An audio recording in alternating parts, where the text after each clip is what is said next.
Dear friends, welcome to my channel Technology Info. স্বাগত বন্ধু-বান্ধৱীসকল। এতিয়া আমি আলোচনা কৰিম CDVৰ ওপৰত কেইটামান গুৰুত্বপূৰ্ণ প্ৰশ্ন উত্তৰ আৰু ইয়াত যে কেইটা মই নোট ডাউন কৰিছো গোটেইকেইটা খুবেই প্ৰয়োজনীয়, খুব ইম্পৰ্টেণ্ট। আৰু আগন্তুক আহিবলগীয়া অক্টোবৰত যেটো অহম টেট আছে সেই টেটত 100ৰ ভিতৰত 90% সমসম্ভাব্য প্ৰশ্ন উত্তৰ আপোনালোকে সম্পূৰ্ণ চাব, স্কিপ নকৰাকৈ সম্পূৰ্ণকৈ চাই থাকিব আৰু লগতে বেল আইকনটো প্ৰেছ কৰিব, টেকনলজি ইনফো চেনেলটো সাবস্ক্ৰাইব কৰিব।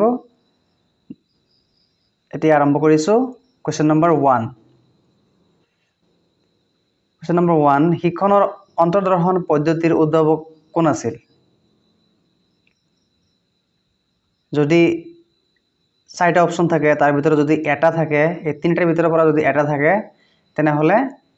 আপোনালোকে এটা অপচন সিলেক্ট কৰিব। কহলাৰো হয়, পাৰ্থিমাৰো হয় বা কফকাও হয়। এই তিনিটাৰ ভিতৰত এটা হলেই হল, কাৰেক্ট আনসাৰ হৈ যাব। তাৰ পিছত কোৱেশ্চন নম্বৰ 2,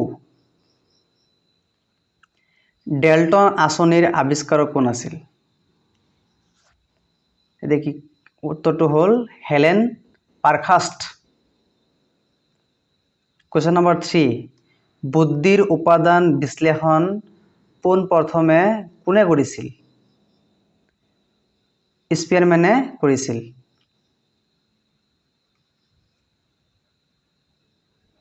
এতিয়া এটা নোট আছে আপোনালোকে চাব, খুবেই ইম্পৰ্টেণ্ট আৰু ইয়াৰ পৰা কমসে কম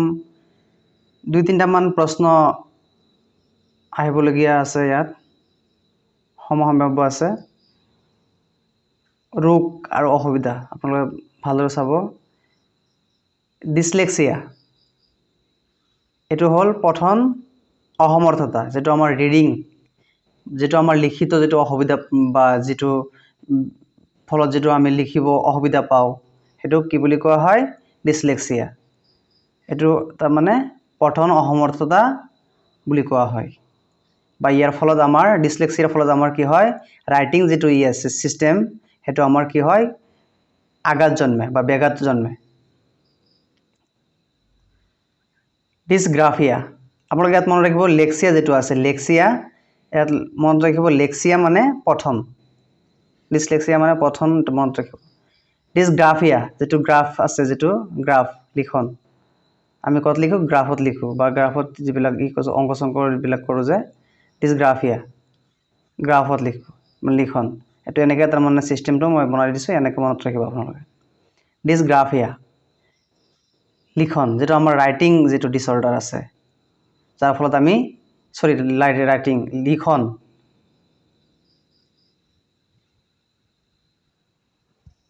যেটো আমার আছে ডিসগ্রাফিয়া, যার ফলত আমি রাইটিং ডিসঅর্ডার পাও। ডিসগ্রাফিয়া মানে হল এটো গ্রাফত যদি আমি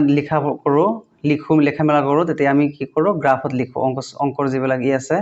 এবাৰ গ্ৰাফত যেটো আমি আৰ্ট কৰো যে লিখো, এটো এনেকৈ মনত ৰাখিব।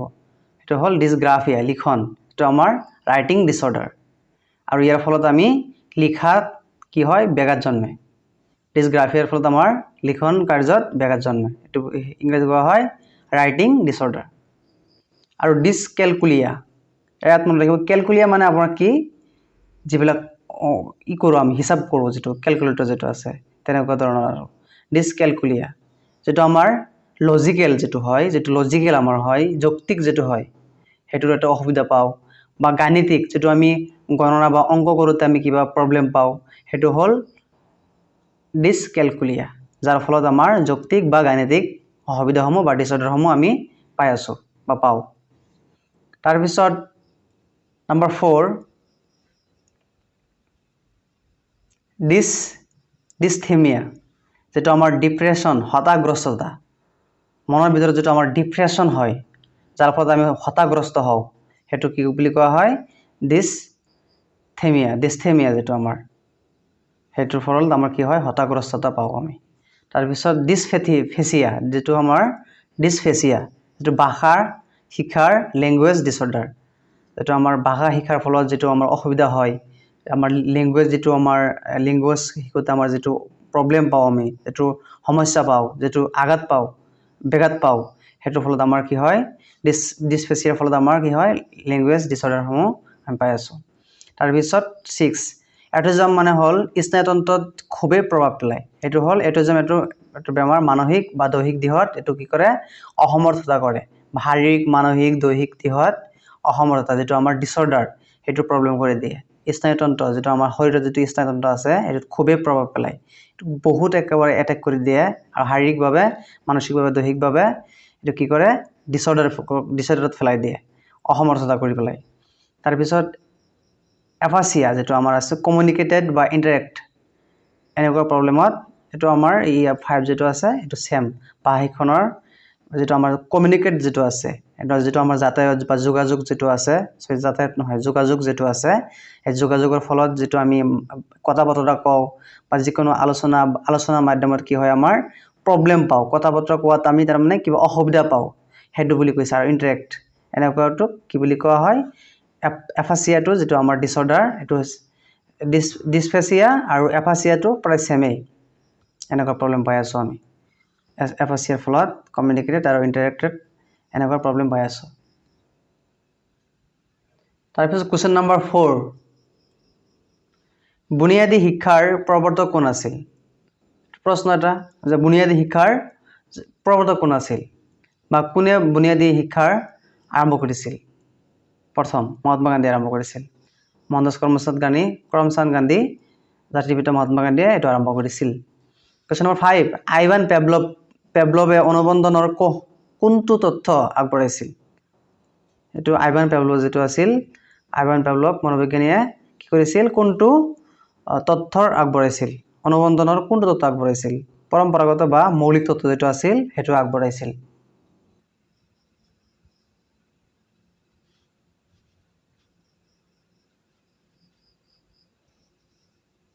কোৱেশ্চন নম্বৰ 6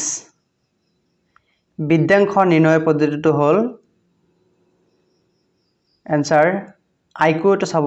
আইকিউ টো হল আইকিউ ফুল ফর্ম হৈছে ইন্টেলিজেন্স কোএফিচিয়েন্ট আৰু যেটো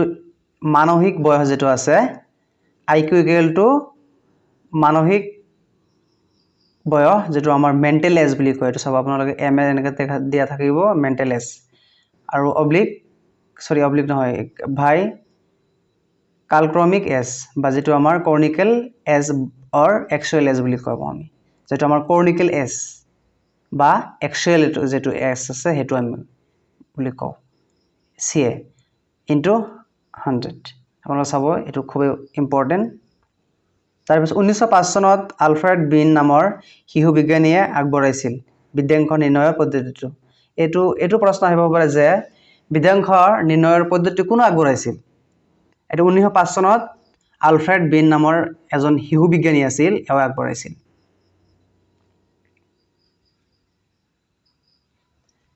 তাৰ পিছত কোৱেশ্চন নম্বৰ 7 সৃজনশীলতাৰ পৰিমাপনৰ ওপৰত কোনে প্ৰথমে গুৰুত্ব দিছিল এই সৃজনশীল যেটো আছে এটো আপোনালোক ক্ৰিয়েটিভ যেটো আছিল আমাৰ এটো কি কৰিছিল এটো কোনে প্ৰথমে গুৰুত্ব দিছিল এটো দিছিল কোনে টৰেন্সে প্ৰথমে গুৰুত্ব দিছিল কোৱেশ্চন নম্বৰ 8 পিয়াজেৰ যেটো আছিল কগনিটিভ ডেভেলপমেন্ট থিওৰি বা ইপিষ্টমোলজিক্যাল ভিউ বা জ্ঞানবাদমূলক দৰ্শনক একেলগে কি বুলি কৈছিল জেনেটিক ইপিষ্টমোলজি বুলি কোৱা হৈছিল এটো মনত ৰাখিব আপোনালোকে যে পিয়াজেৰ যেটো কগনিটিভ ডেভেলপমেন্ট থিওৰি আছিল আৰু সেই থিওৰিটোৰ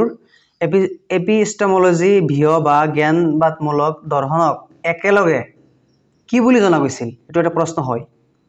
এটো কি বুলি জনা গৈছিল জেনেটিক এপিষ্টমোলজি বুলি কোৱা হৈছিল কোৱেশ্চন নম্বৰ 9 পিয়াজে প্ৰথমে কাৰ লগত কাম কৰিছিল এতিয়া আপোনালোকে কি লিখিব প্ৰশ্নটো লিখিব যে আলফ্ৰেড বিনৰ লগত পিয়াজে সৰ্বপ্ৰথম আলফ্ৰেড বিনৰ লগত তাৰ মানে মিলি যিকোনো পৰীক্ষা চৰ্চা কৰিছিল কোৱেশ্চন নম্বৰ 10 প্ৰেক্টিকেল আইকিউ টেষ্টৰ আৱিষ্কাৰক কোন আছিল এটোৱে আলফ্ৰেড বিনে আগতে পাই আহিছো যে বিদ্যাংগ নিৰ্ণয় যেটো আছিল পদ্ধতি এই পদ্ধতিটো আলফ্ৰেড বিনে আগবঢ়াইছিল আৰু প্ৰেক্টিকেল আইকিউ যেটো আছিল এটোৰ আৱিষ্কাৰক কোন আছিল আলফ্ৰেড বিনে এটোৱে হ'ব তাৰ পিছত কোৱেশ্চন নম্বৰ 11 প্ৰেক্টিকেল আইকিউ টেষ্টৰ আন এটা নাম কি আছিল The Binet-Simon test. The Binet-Simon test বুলিও জনা গৈছিল প্ৰেক্টিকেল আইকিউ টেষ্টৰ আন এটা নাম The Binet-Simon test বুলিও জনা গৈছিল তাৰ পিছত কোৱেশ্চন নম্বৰ 12 ইংলিছ ইন্টেলিজেন্স টেষ্টৰ ফ্ৰেঞ্চ সংস্কৰণ কোনে তৈয়াৰ কৰিছিল এটো হ'ব জিন পিয়াজে তৈয়াৰ কৰিছিল এটো কোনে তৈয়াৰ কৰিছিল জিন পিয়াজে তৈয়াৰ কৰিছিল কোৱেশ্চন নম্বৰ 13 ব্যক্তিত্বৰ শ্ৰেণীকৰণ তথ্য কোনে আগবঢ়াইছিল বা ব্যক্তিত্বৰ শ্ৰেণীকৰণ তথ্য কোনে আগবঢ়াইছিল এনেকা আহিব পাৰে কোনে মানে এজনে আহিব তাৰ ভিতৰত এটা সিলেক্ট কৰিব লাগিব যদি তিনিটা আছে তিনিজন আছিল তিনিজনৰ ভিতৰত এজনহে আঙুল খাই আছে এজনহে হ'ব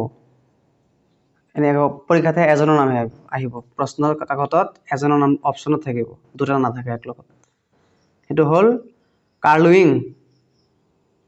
সেলডন আৰু কেটচাৰ এই তিনিজনে কি কৰিছিল ব্যক্তিত্বৰ যেটো আছিল পাৰ্সোনালিটিৰ যেটো ক্লাসিফিকেশন তত্ত্ব আছিল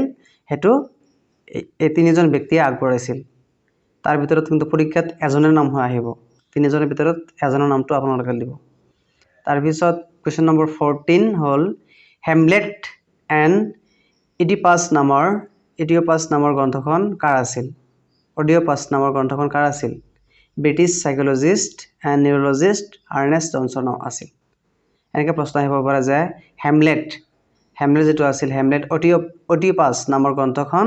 আছিল ব্ৰিটিছ সাইকোলজিষ্ট আৰ্নেষ্ট জনসন আছিল মনত ৰাখিব কোৱেশ্চন নম্বৰ 15 ব্যক্তিত্বৰ মনোবিশ্লেষণমূলক তত্ত্বৰ উদ্ভাৱক কোন আছিল ফ্ৰয়ড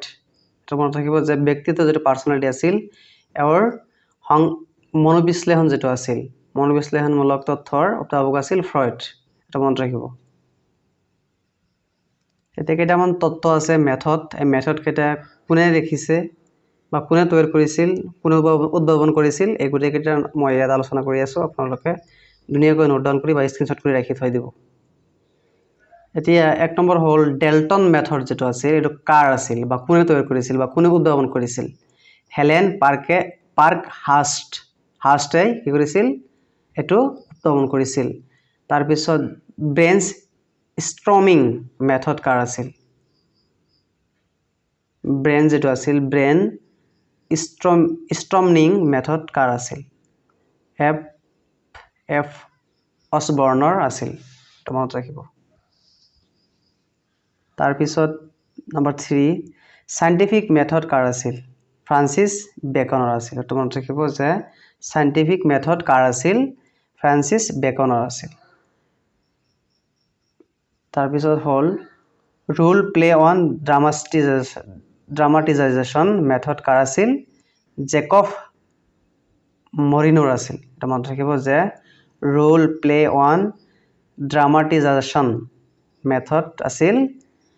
জেকব মৰিনো আছিল তাৰ পিছত হল 5 স্টেপ লেসন প্ল্যান মেথড কাৰ আছিল এটা মনত ৰাখিব যে 5 স্টেপ লেসন প্ল্যানটো আছিল হাষ্ট বা বাৰ্টৰ আছিল মনত ৰাখিব তাৰ পিছত হল লাৰ্নিং বাই ডুইং এটো কাৰ আছিল লাৰ্নিং বাই ডুইং মেথডটো কাৰ আছিল জন ডিঅৰ আছিল মনত ৰাখিব প্ৰগ্ৰাম এণ্ড লাৰ্নিং এটো কাৰ আছিল প্ৰগ্ৰাম এণ্ড লাৰ্নিং এই মেথডটো কাৰ আছিল বা এই পদ্ধতিটো কাৰ আছিল স্কিনাৰৰ আছিল মনত ৰাখিব প্লে ৱাই মেথড এটো কাৰ আছিল এটো হল ফবেল মোৰ মতে ফবেল হ'ব কিন্তু মই এঠাইত পাইছিলো যে কেডৱেল কুক কিন্তু মোৰ মতে ফবেলটোই হ'ব তাৰ পিছত তোমাৰ কনফিউজ আছে তাৰ পিছত ডিসকভাৰী মেথড এটো কাৰ আছিল ডিসকভাৰী যেটো আছিল আৱিষ্কাৰৰ পদ্ধতিটো কাৰ আছিল বুৰ্নাৰৰ আছিল এটো মনত ৰাখিব যে আৱিষ্কাৰৰ পদ্ধতিটো আছিল বৰ্ণাঢ্যৰ। ধন্যবাদ বন্ধু বান্ধৱীসকল, ভিডিঅ'টো চাই থকাৰ বাবে অশেষ ধন্যবাদ।